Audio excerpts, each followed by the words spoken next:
bersihkan. Jangan lupa tahap reinteraksi, orientasi, kemudian dilakukan perawatan luka. Jangan lupa pasang perlak. Pak Renaldi, saya pasang perlaknya terlebih dahulu ya Pak. Pasang perlak, dekatkan bengkok. Kalau saya kemudian siapkan plastik, lebih enaknya.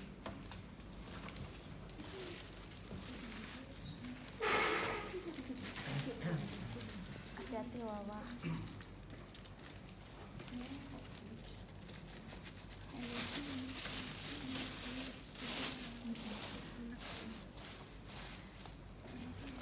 Kemudian identifikasi umpamanya ini nih ya, jaringan lukanya ya.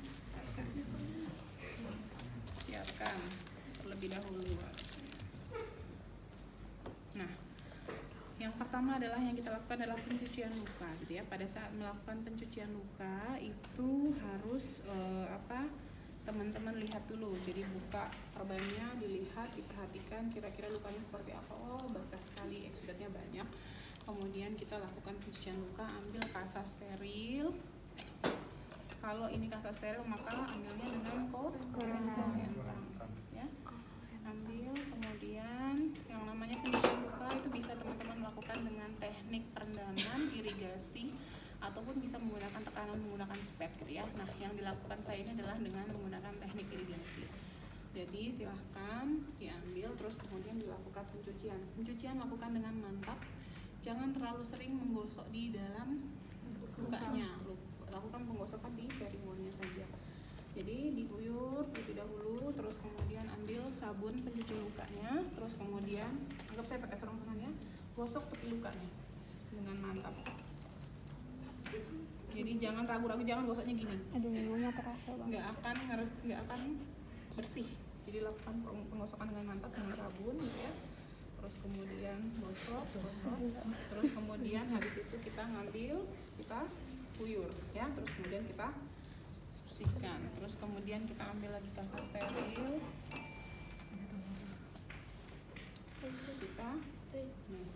kemudian setelah kita keringkan, yang kita lakukan selanjutnya adalah kita melihat luka ini, kita observasi. Oh, lukanya sudah mulai naik umpamanya, atau lukanya masih kotor nih, banyak jaringan matinya. Oh, slavnya 80% umpamanya jaringan kuningnya. Kemudian ada jaringan nekrotik 10% gitu ya, udah 90%. Ada jaringan sehatnya tapi cuma 10%. Atau jaringan sehatnya 5%nya ternyata pinggirnya nih terlalu banyak eksudat, jadinya dia maserasi gitu. Nah, boleh ya diidentifikasi seperti itu. Kemudian kalau ada jaringan mati pertama kali pada saat melakukan pengkajian pertama itu tidak boleh yang namanya langsung melakukan penguntingan gitu ya. Jadi kita coba untuk melunakkan terlebih dahulu. Jadi yang bisa kita lakukan di pertama kali itu hanya mengoleskan gel. Setelah dibersihkan ambil gel gitu ya. Terus kemudian tutup. Tapi tutupnya upayakan bahwa yang kita tutup dengan di situ tuh tidak membuat penguapan gelnya jadi lebih cepat kering gitu ya. Umpamanya saya mau tutup nih, pertama saya kasih gel. Nah, atau gelnya itu saya campurkan dengan kasa. Jadi ambil gel gitu ya. Diambil pakai ini ya, terus pasangkan ke gel, terus diemak-emak ke sini, terus kemudian saya tempelkan. Jadi si kasa ini diikat oleh si gel tersebut, jadi nggak sekering dengan menggunakan si NaCl. Kemudian ambil lagi kasanya, terus saya tutup dengan yang kering. Dan kalau di kaki kita kan nggak bisa menggunakan kasa gulung ya, posisinya di sini kan susah ya. Kalau mau dibalut semua nanti kelihatan over, ya nggak? Nanti kalau dilihat orang, kok saya kan cuma ditumit kecil gitu, kok dibalutnya semuanya gitu, lalu kok saya jadi besar gitu kan. Jadi kan mindsetnya orang awam akan seperti itu. Yang kita lakukan adalah kalau lukanya kecil dan memungkinkan untuk tidak terbuka, si plesternya pakai aja hipafik, ditutup. Tapi plester hipafik tidak boleh cuma pinggir. Lakukan penutupan secara total untuk menjaga moisture di dalamnya. Gitu untuk yang pertama kali ya teman-teman ya. Kalau sudah datang yang kedua kali setelah dibersihkan gitu ya, ternyata masih jaringan matinya udah lunak nih. Apa yang kita lakukan? Kita ambil engkop. Kan sudah dibersihkan ya, sudah steril ya posisinya. Ganti sarung tangan steril. Teman-teman sudah bisa ngubuk-ngubuk di dalam sini. Ya, ngubuk-ngubuk dalam sini, anggap saya pakai sarung tangan ya teman-teman ya. Saya ngambil yang namanya pinset biasa. Surugusnya udah masuk belum? Tolong dong, masukkan sini. Ya, ambil 1 pinset sirugis, kemudian kita ngambil yang namanya gunting debridement. Gunting debridement itu bentuknya seperti ini. Mencekung untuk mempermudah kita melakukan pengguntingan. Terus kemudian karena sarung tangan saya sudah steril, saya ambil kasa buat gunting. Ya. Taruh di samping sini. Ini dilakukan setelah pencucian ya. Ingat ya, setelah pencucian ganti sarung tangan steril, kemudian kita melakukan pembersihan. Gunting. Ambil tapi tidak boleh terlalu dalam, karena kalau terlalu dalam nanti malah menggunting jaringan sehat. Jadi kita itu kalau ditanya kenapa sih pertama kali saya melakukan perawatan luka itu lukanya malah tambah lebih luas? Iya, jelas lebih luas karena kita menggunting mencari jaringan sehat. Kan kita nggak pernah tahu jaringan sehatnya batasnya sampai mana. Jadi kita akan mengeksplor sampai kita menemukan jaringan sehat. Tetapi apakah harus habis hari pertama kita melakukan perawatan luka? Tidak, tergantung kondisinya. Kalau dia bisa diangkat semua, kita angkat semua. Kalau tidak bisa kita angkat, itu kita biarkan, kita bantu dengan gel untuk dia melisiskan secara otomatis. Jadi kita kenalnya sebagai autolysis debridement ya. Nah, silahkan lakukan pengguntingan dan maksimal melakukan proses perawatan luka itu hanya 2 jam. Lebih dari 2 jam, kalau waktu estimasinya kalau teman-teman merasa lebih dari 2 jam, hentikan karena 2 jam itu batas maksimal infeksi itu akan bakteri itu akan berkembang biak. Jadi kalau terlalu lama nanti malah bakterinya kemana-mana, proses perawatan lukanya jadi lebih lambat karena penyebaran sudah menginvasi kemana-mana bakterinya. Jadi silahkan ambil gitu ya, lakukan pengguntingan yang ini di bawah, gunting taruh, terus kemudian ambil gunting taruh, ambil gunting sampai dia bersih. Setelah itu ini masukkan ke sini, terus ini sudah selesai itu silahkan ambil lagi yang namanya kasa. Ambil kasa terus kemudian lakukan pembersihan. Diguyur sambil digosok-gosok periwonnya. Ya, diguyur, dibersihkan, terus kemudian ambil lagi kasa kering. Terus kemudian dikeringkan.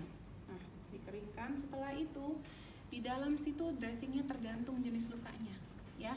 Kalau seandainya lukanya banyak eksudat, maka pakai foam sebagai primer dressingnya ya. Terus kemudian di luarnya boleh pakai kasa kering atau bisa pakai yang namanya dressing ada di sini kayaknya yang bentuknya cuma kayak film kayak gini tapi dia yang kotak. Bukan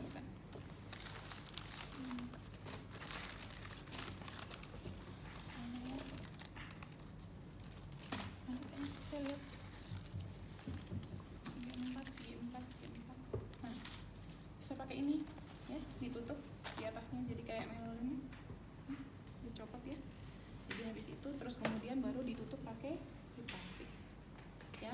Kalau lukanya besar ini ya boleh pakai pakai si foam, terus kemudian pakai ini ditutup di area lukanya, terus kemudian dibalut pakai kasa gulung. Jadi kalau ditanya, Bu, harus pakai foam dulu, terus kemudian harus mestinya pakai foam, enggak, tergantung. Kalau eksudatnya banyak boleh pakai foam. Terus kalau lukanya perdarahannya banyak bisa pakai alginat gitu ya. Oh ternyata ada kedalaman gitu ya, itu silakan di ini. Terus kemudian sebelum melakukan ini, teman-teman pada saat selesai melakukan pengguntingan, yang terlewat adalah melakukan pengukuran luka ya sebelum teman-teman dressing ya.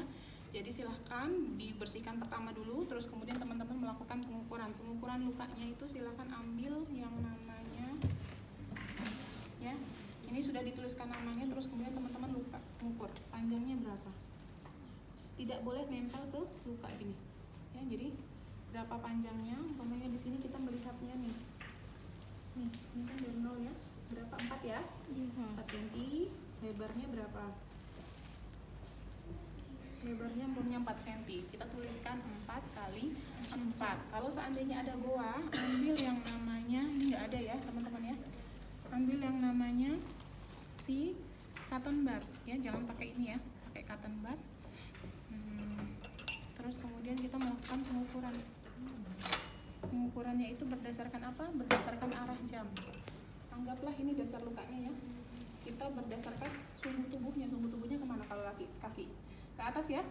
Berarti kita ngukurnya ini adalah arah jam 12 ya. Kalau seandainya di sini nih ada goa dari sini ke sini, berarti ini kan jam 12 nih ya, kita ambil aksisnya tengahnya dulu. Berarti kalau dari sini ini kira-kira ini kan jam 6 toh. Ini jam berapa nih berarti? 7 8 9 gini dong. 8 7 lah ya. 7 sampai dengan jam 11 umpamanya. Nah, itu ditulis ya, panjang 4, panjang 4, lebar 4, terus ada goa gitu. Ada goanya dari jam 7 sampai dengan jam 11. Terus kemudian kita ukur, kalau dia mencekung ke dalam maka kita ukur kedalamannya dari dasar luka. Umpamanya gini nih posisinya. Ya, gini ya.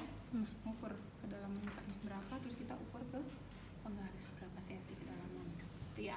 Sehingga nanti kita bisa melakukan progres. Kenapa saya bilang pengukuran itu tidak bisa kita lakukan di awal? Umpamanya kita lihat luka nih, langsung kita lakukan pengukuran. Itu adalah konsep yang salah, karena kalau lukanya tidak ada jaringan mati itu akan oke-oke aja pengukuran dilakukan di awal.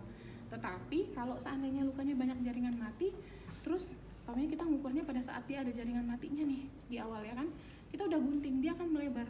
Orang akan bermindset apa, kok luka saya tambah dalam, kok luka saya tambah lebar, padahal kita mencari jaringan sehat dengan menggunting sekitar lukanya kan. Jadi dia pasti akan lebar. Luka itu di awal dia pasti akan tambah melebar karena yang kita gunting itu kita eksplor jaringan matinya gitu. Nanti baru dia berprogres untuk naik. Jadi kalau ada pertanyaannya kenapa kok luka saya malah tambah lebar di awal, jangan panik, jawabannya adalah saya cuma perpanjangan gitu, mencoba mencari jaringan yang sehat. Karena kalau jaringan sehatnya masih tertutup sama jaringan mati, itu nggak akan naik-naik lukanya gitu ya. Jadi saya bagian dari, jadi kita tuh konsepnya adalah perpanjangan Tuhan untuk mencari di mana batas si jaringan sehat itu gitu. Jadi kita nggak bisa menentukan, oh nanti lukanya akan ada 5 cm atau 4 cm, kan kita nggak tahu jaringan sehatnya sampai di mana. Nah, tugas kita adalah mencari batas itu supaya tidak ada yang menghambat si jaringan sehat untuk dia bisa naik ke atas. Paham konsepnya sampai di sini ya? Jadi saya tuh kalau dulu konsepnya tuh harus terpaku sama SOP bahwa oh pertama saya buka perban, terus saya lihat lukanya, observasi ada pus atau tidak, ada jaringan mati atau tidak, dan lain sebagainya. Tetapi setelah kita paham konsep perawatan luka modern, yang kita lakukan tuh hanya pertama saya buka lukanya, terus kemudian saya melakukan pencucian sehingga dia bersih dulu. Setelah saya melakukan pencucian, maka saya baru akan menggunting ya, kalau ada jaringan mati, debris demen tadi. Kalau seandainya sudah saya gunting, baru saya akan melakukan pengukuran, karena pengukuran saya akan lebih valid. Saya mengukurnya dari jaringan sehat, bukan jaringan mati. Setelah kita gunting, kemudian baru kita bersihkan kembali ya, bersihkan kembali, teman-teman ambil, terus kemudian dibersihkan, diguyur lagi, re-cleansing, terus kemudian baru di dressing. Dressingnya gimana? Dressingnya menyesuaikan dengan kondisi luka. Kalau banyak eksudat, cari yang bisa menyerap eksudat. Kalau dia ada tanda-tanda infeksi, maka dikasihkan sesuatu yang bisa menghandle si infeksinya. Nah, kalau teman-teman melihat itu, kalau seandainya lukanya banyak eksudatnya, bernanah gitu ya, bernanahnya tuh sampai kental banget, hijau banget. Nah, ada antibiotik yang diproduksi sama siapa ya, pokoknya dia punya hak paten. Jadi belum ada yang punya punya si produk itu. Jadi dia sendiri yang punya, namanya iodine sadoxemer. Iodine sadoxemer itu biasanya diberikan kepada luka, bentuknya kayak bubuk, warnanya kuning. Kalau dulu kan orang nggak boleh ya katanya ngasih iodin ke luka, betadine itu kan nggak boleh dikasih ke luka karena dia mempercepat proses nekrotisasi. Nah, yang si iodine sadoxemer ini dia mengkombinasi antara iodin itu untuk menghambat bakteri dengan dicampurkan sadoxemer, sehingga dia si sadoxemer ini fungsinya untuk menghambat proses nekrotisasi yang disebabkan oleh si iodin. Jadi dia ngambat, jadi kerjanya maksimal tetap untuk membunuh bakteri tanpa membuat korosif pada luka. Itu. Jadi dressing itu seperti apa? Itu fleksibel menyesuaikan dengan luka. Paham sampai di sini ya? Nah, kalau zaman dulu kan orang ngasihnya apa yang dilakukan kalau lukanya kotor? Basahkan kasa, tempel kasa yang basahnya ke dalam, ambil kasa kering, tutup, baru dipaving. Padahal kan konsepnya salah. Ya, kalau kita tutupnya cuma segini, kasa ini akan cepat kering. Nah kalau perawatan luka yang pertama oke gitu ya, dia masih keras nih, masih ada jaringan mati kayak gini yang menempel. Kalau dia sudah kita angkat jaringan matinya, jaringan sehat tapi masih ada yang nempel sedikit, kita tempel pakai kasa, pas ngangkat ketarik, luka lagi, pendarahan lagi, jaringan sehatnya harus naik, turun lagi dia. Jadi waktunya jadi memanjang. Gitu ya teman-teman ya, bisa dipahami?